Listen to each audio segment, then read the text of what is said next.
Hello guys, કેમ છો? I hope સરસ જશો. તો અત્યારે અમે જતા છીએ દૂધની ને આ છે સન્ડેનો વ્લોગ જેને મેં આજે પોસ્ટ કરતી છે. તો અત્યારે મેં જવા નીકળ્યા છે આની સાથે ને આ બાઇક પર જ મકાઈ ખાયા કરતું હતું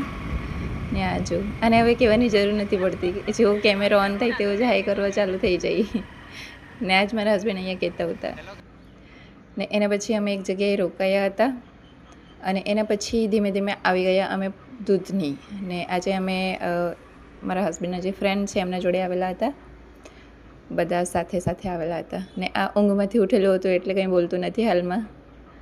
બાઇક પર ઊંઘી ગયેલું હતું અને હાલમાં અહીંયા દૂધનીમાં બહુ કામ ચાલતું છે એટલે એટલું બધું કંઈ જોવા જેવું નથી, બસ છે નોર્મલ.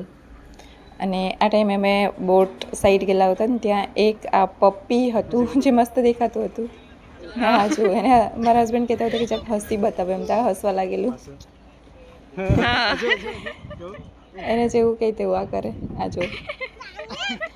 અને એના પછી ત્યાં થોડી વાર રોકાયા ફર્યા અને એના પછી અમે જવા લાગ્યા વાઘજોડા સાઈડ ને તેના પહેલાં ખાઈ લીધી અમે એક મેંગડોલી આઈસ્ક્રીમ અને અમે એના પછી જવા લાગ્યા વાઘજોડા ને ત્યાં આવીને બેઠા, અમે કોલ્ડ ડ્રિંક્સને એવું લાવેલા હતા તે પીધી અને આને તે સામે બોટ દેખાઈ ગઈ તો એ ત્યાં જવા નીકળ્યું ને આ જો એને અહીંયા બસ બોટ જોવા આવવાનું હતું એટલે અમે ત્યાંથી એટલે દૂર આવ્યા છે ને પાછા રિટર્ન થતા ટાઈમે આ લાગ્યું માટીમાં રમવા ને આ ટાઈમે આ મને દોડવા કહેતું છે,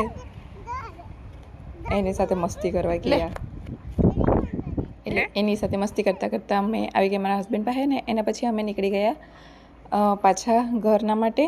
અમે જોતાં હાલમાં જતા છીએ ને આજે અમે ફર્સ્ટ ટાઈમ આ બ્રિજ પર રોકાયા છે, નહીં તો અમે રોકાતા જ નથી કેમ કે અમે બહુ જ લેટ આવીએ ને જો ને આ ટાઈમે આ રહેતું જ નહીં હતું, આ ના તો વિડીયો શૂટ કરવા દેતું હતું ના તો ફોટો ક્લિક કરવા દેતું હતું, બસ કંઈ નહીં, બસ આને ઉચકીને આમ તેમ બતાવ્યા કરતા હતા કેમ કે નીચે તો છોડાય નહીં કેમ કે જગ્યા તેવી છે એટલે. અને એના પછી જેમ તેમ આની સાથે એકાદ બે વિડીયો શૂટ કર્યા જેમ તેમ અને એના પછી અમે નીકળી આવ્યા ઘરના માટે.